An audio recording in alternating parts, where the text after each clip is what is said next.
name is Vincenzo Condorelli. I'm a cinematographer, board member of AIC, the Italian Society of Cinematographer, and also of IMAGO, the International Federation of Cinematographers. I'm also the creator and director of Terre di Cinema, that I started in Sicily in 2011. Terre di Cinema is a summer residential campus for cinematographers, camera persons, and directors. This year we will realize 16 short films in 18 days, mostly in 35mm and Super 16. Our main partner when it comes to lighting are Nanlux and Nanlite. In fact, we only adopt Terre di Cinema LED lighting. Because of this, I was very happy to hold a masterclass about LED lighting, because the lights that I tested are the same light that they would use on the shoot of their short films on location here at Terre di Cinema. The peculiarity of this masterclass is that we were testing film, and exactly I was testing Super 16. I planned my masterclass into 3 stages. The first stage is a typical test regarding lighting falloff.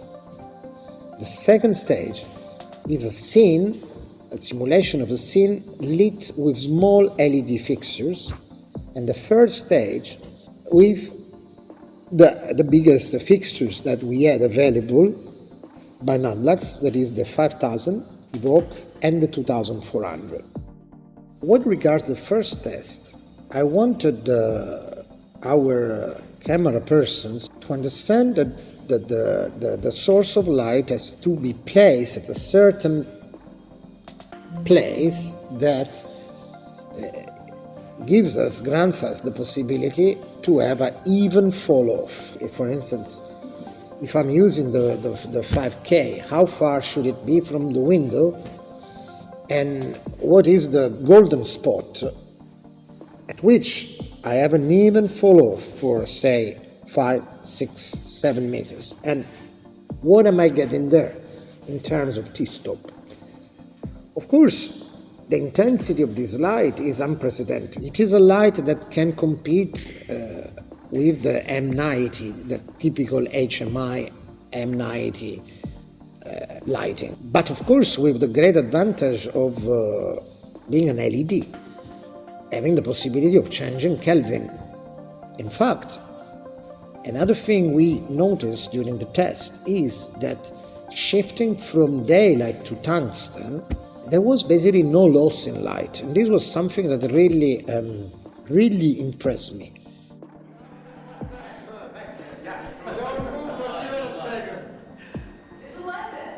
So this is quite something. This is something really unprecedented and very useful, especially for me, because I like tungsten lighting. It was interesting to see, in fact, that there was an even fall off after, say, 12 meters, around 10 to 12 meters, so I would say that the soft spot is around 10 to 20 meters, to light the interior in a proper way. For the second stage of my test, I had 2 goals: testing the color rendition on film and using only small fixtures, making it possible to light a scene with small fixture even though we're shooting on film. I was shooting 500 tungsten 7219 that I rated at 320, meaning that I was slightly overexposing it. Now I'm hitting 5.6 on this side. For what regards color, I went on a typical palette because I wanted to stress the color palette. So I went for the typical contrast in between magenta. I was in the magenta space with gold. For what regard the lighting, I mostly used Pavoslim, the 120 and 240. I used it in the background, as you can see, to give basically light coming from another room that is not in the scene, the room from where the model comes.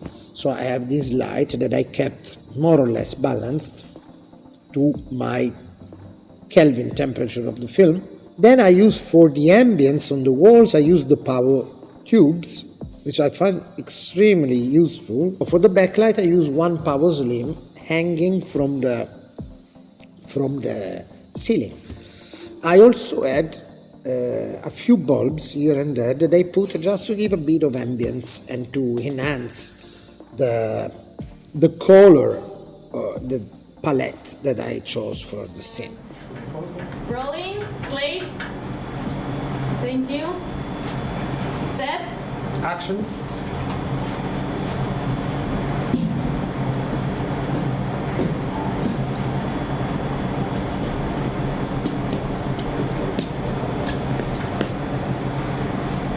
Cut. Camera cuts. Can I get another one? And rolling. Mark it. Thank you. Give me a line. And action. Set.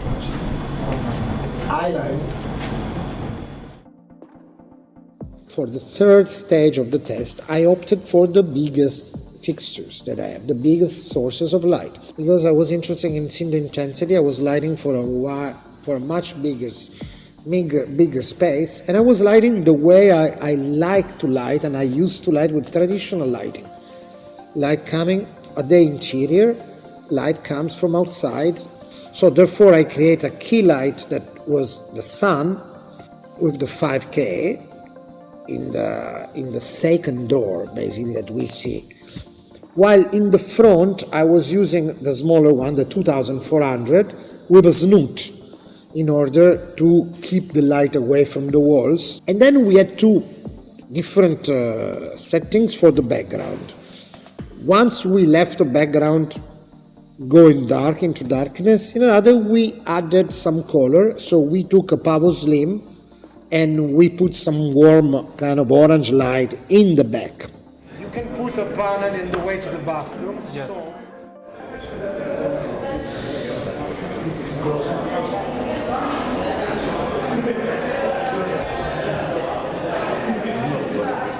it was shot unfiltered, meaning that I didn't put any filters to compensate daylight with tungsten.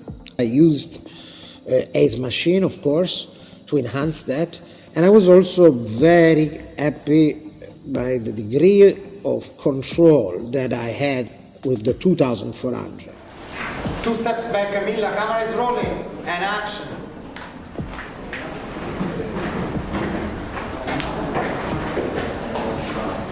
I really like how not only these fixtures, how efficient they are, but also the accessories they come with.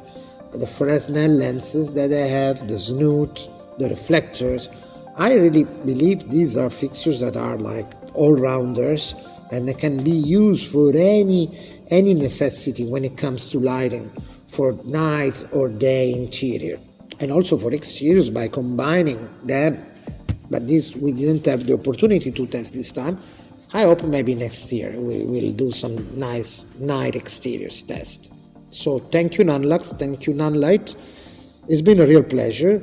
I'm very happy because I believe it's the first time that a test like this has been done on film. And yeah, see you next year.